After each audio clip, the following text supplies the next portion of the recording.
Welcome to Online Game Freaks. This is Freaks, and thank you for joining us on our continuing series to defeat the most challenging raid in Scrap Mechanic, a level 10 raid with the hardest crops in the ground, and a lot of them. We can bring the hurt.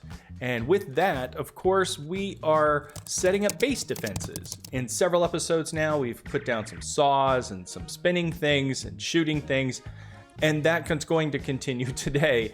I've got a great suggestion to put down some turrets, and I think that's a perfect suggestion, so I definitely want to do that. For me right now, the place I could use the most help is this corner. I get a lot of bots coming in for some reason. I don't know what they're attracted to, but they come in here a lot. So let's build up some defenses here, and then we'll be able to take a little bit of a rest if they're coming to this corner, and I can attend to other things as well. So a good solution, of course, is we can put down a nice, put it on good metal so it works real well. We put a mounted gun here, put a sensor. I think I can put it right on it, right? Yeah, boop, like so. A little logic gate to catch all the nonsense. Trigger that. That's going to trigger the gun. The gun, it's on the wall, so it can get bullets from right here, or potatoes. And there you have it. That's a mounted gun, real quick and easy. We set the range all the way out. I did spin some component kits for level 5 sensors. That was not cheap, and it took a little time. But there you have it. Now it is ready. Of course, I don't have it tied into the repeater, but for this example, that's great. The challenge, of course, is the bots have to be in range, and they can only be on this straight line. It's very limited. They already have to be at the wall before it starts shooting. So if we can get them before they're into the wall, because it's taking care of the whole corner for us, it's going to be that much better. And that's why a sweeping turret, I think, would be ideal in this situation. So, as always, we got to clear the way. A little demo. Okay, you can stop that now. You made your point. Now I can put the turret layer here. Now when we put the bearing in and the potato gun, oops, which way? There we go. Now that's still at a good layer to, take anything out, and we can get the sensor right on top like that. And they'll be able to pick up anything within 20, which is pretty good right there.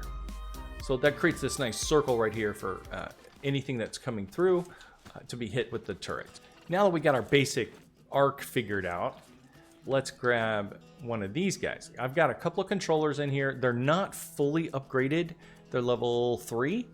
I'm not made of component kits. If we do find we have an absolute need to upgrade them, I will. But for right now, we'll try a level 3, and I will upgrade them because faster is better. You do want these things to be able to find their target and eliminate it very quickly. I'm gonna be very careful here. I don't feel like rewiring the water again.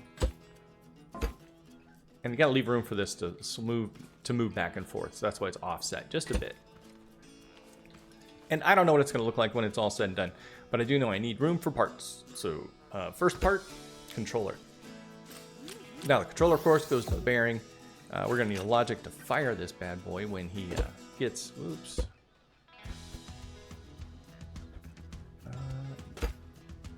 Yeah, okay. So we'll need a piece of logic to fire it as well. So we'll need the sensor to go to the block to go to the potato cannon. Potato cannon, definitely want to give you some ammo for testing. Very good. And we'll need a switch. I don't have a switch here. I have a switch here. And we'll grab a switch.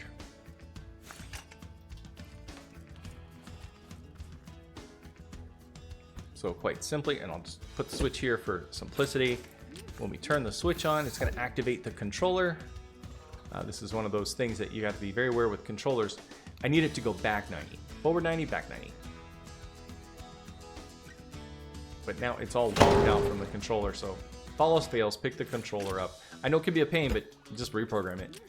Put that back in the bearing, back in there. We already know we want it to go 90 degrees. And again, it's when I picked it up, it didn't like the bearing. Here we go. Take it back to 0. Now 90 should send it the correct direction. It does. So that'll be the program. It'll go 90, and then it'll go back 90, and it'll just sweep back and forth. And we get a good speed for it. So let's try that in a loop. Oh, that's looking good. This first version of the turret gun is looking very good. And so now every time it sweeps over a target, it will hit it. So this is a good version of a turret. Nothing wrong with it. I would protect it a little bit. You know, you want to make sure that they can't actually access the gun. So I built a little bit of a box around and over it. However, the weakness of this, of course, is it just it keeps going. It finds a target, it hits it, and just keeps moving. So the next thing we would really want it to do is if it hits a target is to stop. This is the signal from the combat computer here. So when the system's armed, like so. Look at it, it's just purring along. We just left it on. Had a bot come by. There we go. We got a nice machine gun signal. It's working great. This works great, but the next step is to make it smarter and we can control the movement. So let's set up a separate logic system for the movement that is different from the firing mechanism, which is what's currently happening now. It sees target, it fires, you turn it on, it moves, and that's all. But what we're gonna do now is say, hey, if you see something, stop moving. Not necessarily say something, you've already been doing that by delivering a potato, but now let's disconnect the moving logic from the power button, well, directly. We're gonna send it to its own little happy place here, so now it will turn on. But it also needs a condition that this sensor does not, using a NOR gate, see something. And I wired it there. So now in this case, you can see it's on, which means there's nobody in front of it. It's happy.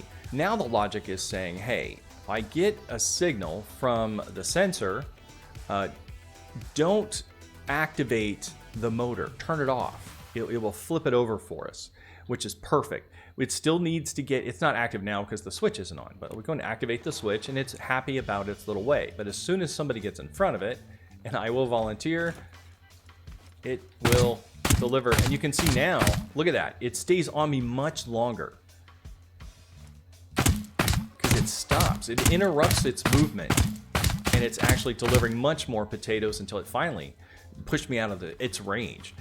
So again, we call this Mark II, if you will. This smarter turret is excellent.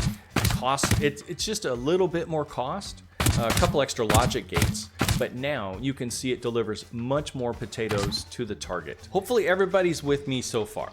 This is a great system and it will work very well just like this without hogging too many of your resources. I certainly, it's not spaghetti. It's not too complicated to code. And I encourage you to try this. It's a lot of fun. And you can definitely put it on a whole wall and do the 180. Or if you want, put it in a field, give it some potato canister so it will have its own ammo and set it to 360 and have fun with it. All kinds of opportunities. Now that I'm thinking, that actually sounds like fun. But don't let me get distracted because I want to, hopefully if you're keeping up, is kick this up an entire notch. We're going to make it even smarter and more deadly because that's always more fun. But the main part of this is you can see how it just locks on and it's not smart enough to know where the target is. It just says, hey, I've got one, or I don't have one, and it just continues its sweep. So what we want to do next is to say, hey, I know I've got a target to the left, or I know I've got a target to the right, and based on that knowledge, it moves and hits its target. For the final iteration of the turret, I've cleared out everything. We're going to start from scratch just because I want to move some stuff around and have a different concept for how the turret's going to work. Instead of from the bottom up, I'm going to hang the turret and just need a fresh start for that. So let's get our tools going. So doing our counting, we've got the buffer piece. We don't want it there. So that will be our first sensor. this next piece will be a gap, and then the center will be right here. So that's where we want to hang it. Oh, and it looks like I might have guessed correctly. Okay. All right, let's hope that's a sign of other good things. So now, same thing here though. We've got the buffer, then we got left sensor, gap, center sensor. So right here is where we're gonna hang it. So we'll just go ahead and start with a bearing, get our post, and we're gonna need 3 of these. The logic on this will be, one will be just left and right as we had before. It will scan the devices, and the other 2, one will go left and the other will right. I know it's too tall, but by how much? So if we put the sensor there and we have the gun right under it like so, it looks like ideally I would want the sensor here and the gun here. So we need to come down 2. So perfect. There we go. And the center sensor. There we go. We get a nice little noise. Let us know when it's on and off. And that'll help us instead of wasting potatoes. We can just see when that one's firing. And that's perfect. And you know, while we're here, I might as well sketch in the rest of the sensor array real quick.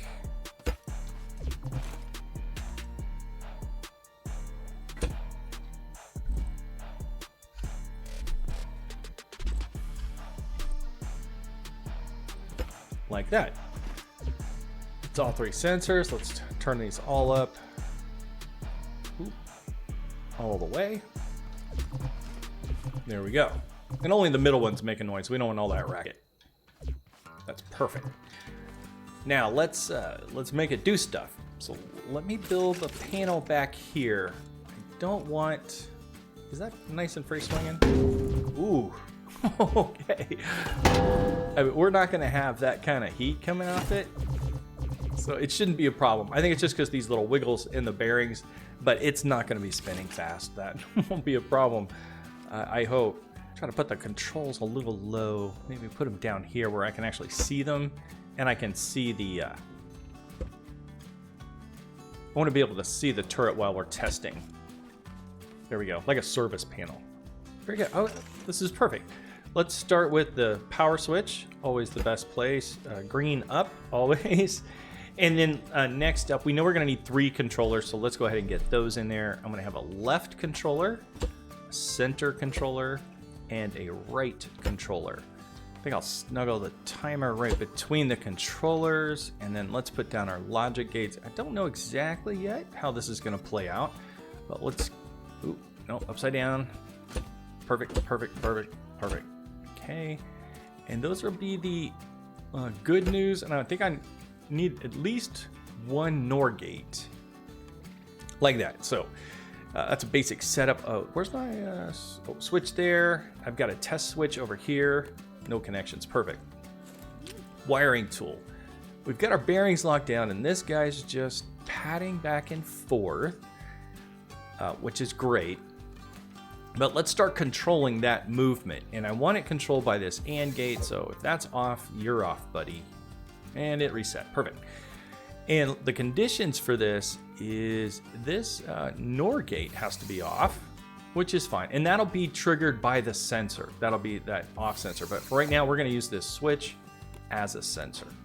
Okay. So if the sensor is off, meaning nothing's in front of it, everything is great. It picks up a signal. It needs to interrupt and turn this off, and the rotation needs to stop immediately, which is exactly what it's doing. Turn it off, and it resets. It's just off, and it's going about its business of just going back to the off point, which is perfect. Now that motion is controlled, we're going to make it a little smarter. So what I also wanted to do is I want it to start, but part of the reason I don't want it to start immediately. It needs to delay to give the sensors on either side of it a chance to pick up a bot and perhaps make a correction. So that's what the timer's for. So for that, we're gonna say the timer has to have reached its limit, and you can't put you can put a power switch straight into it, but I want more conditions. So we're gonna put it to a logic gate and then straight to this. And for testing, Let's give it a couple of seconds. That's about as yeah, that's about as long as my patience lasts. So now power switch goes on, it triggers the gate. There's no logic on it yet. 2-second timer starts. It should trigger this as long as there's nothing in front of the sensor, and everything should be on at this point. It should be pacing back and forth, and it is. And if I turn this off, it's going to wait its 2 seconds, turn itself off, and reset. And if I turn on, it's pacing. There it goes, it's running. And if I hit the sensor, this should stop it. And it does. So that's working. So far, we're able to start and stop. And if we had something jumping in front of a sensor, that would be working as well. Now, the thing we wanted to also do is when it stops, I want it to stop and reset everything at once, like this timer it's doing here. Let me turn that off. Like if I turn it off, see how it resets and then turns this off? So to fix that, what I want it to do is when this triggers, it's gonna turn them both off. So now it'll be immediate. There's a delay to turn on. Perfect. And now it's also immediate. Oops, sorry, that's the power version. Over here, something trips the sensor, which is what I'm going for. It turns off immediately. It's perfect. Trip the sensor. You know, in this case, it would be something leaves the sensor, so it just takes a couple of seconds and then resets, which is great. So now what we want to do, let's, what do we got up here? We got that set. I'm going to tie, instead of the switch, I'm going to tie in the sensor, and it's moving a little bit. It's a little hard to catch, but that is now the sensor will do the same thing the switch does. And we want the sensor on the right to be controlled by the logic on this gate here, and the sensor on the left to feed this gate. And these gates will feed our controllers.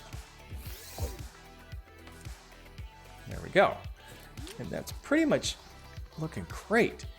Now, what these controllers do is if this controller picks it up, it says, whoa, I need to swing around to make sure that the gun is pointed at me. And sometimes you got to figure out which way the bearings need to go to make this work right. But basically, I'm going to say, hey, don't go full 90. But let's say you want to give it a strong enough command that it really pushes. And when it hits, we are tied in. I don't really have an... I don't have another switch. No, I don't have another switch. Do I have one in here? I don't. Well, we're going to do the old jump in front of it trick. Here we go. I'll turn this off so I can see what's going on. Are you? You are. So when I jump in front of this, it stops. And it's already trying to do the thing. And this one might be backwards because it looks like it's pushing even harder into me when it should be trying to run away from me. And which controller is that? This one, right? Yeah, that one. I want to reverse the bearing instead of reversing the command. And one thing that helps with these two is I think if you give them a little more strength, and that's why these are also upgraded more than the middle ones, it can push harder against the bearing and perhaps get lined up. So let's see if it tries to run away from me like it's supposed to. Yes, it is trying to run away. And now the gun's locked on, taking bullets. It's pushing me, bullet, bullet, bullet. Yeah, or potato, potato, potato, potato. And there it is. It's now really trying to lock on. An additional adjustment without adding any, well, we're gonna add a tiny bit of complexity, but no more parts is, not only when these sensors hit, do they need to turn on their controllers, but now that we've tested the off button, they can also turn everything off as well. So we'll have these both go to this NOR switch, like so. So now it'll be just like it hit the switch. They'll lock down the controller in the middle, like that. Now it should give me the old potato treatment. No, we're not firing potatoes. Why are we not firing potatoes? Oh, I didn't actually give it the signal. And the thing about this signal I'm giving it is I want it to get the signal from the actual command center as well, so it gets that nice machine gun signal. So we're gonna go ahead and build that trigger here. So to get our rapid fire signal, let's run over here, and I believe it's this one. Put that into our trigger box, like so. We also want to make sure that this turret is happy. So in this case, oops, we're looking at switch has got to be on. The sensor has to have something in the middle, and it's getting that pulsing target, which means that the system of the actual base itself has to be armed. But you know, some bots don't just line up sometimes. So let's make sure we can't miss. There we go. Now you touch my wall, see what happens. And the other thing I want to do is right up here, put a water cannon on. Bots don't like water. All right, so now let's try it. There it is. Oh, that's great. Boy, you see what I mean about concrete? Stuff is not good for a wall. It's just chewing through it. There it is. Say hello to my little friend. Yeah, there we go. He didn't stand a chance. That was in. All right. Okay, we gotta try that again. Oops. Hey, buddy. They always come on the side the turret's not on. Instantaneous. Oh, that works perfect. A single shot. Oh, they're so eager. Okay, they're really happy about this. They don't understand. I'm more excited about this than they are. Oh, one guy's already gotten tipped off. Okay, here we go. Doesn't have it. There's one. Nice.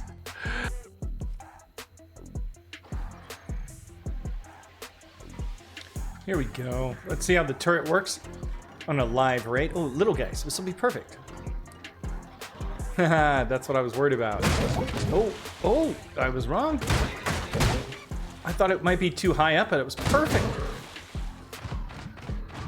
Total carnage. That was excellent. Live condition, total pass. And there you have it, an actual live condition raid tested.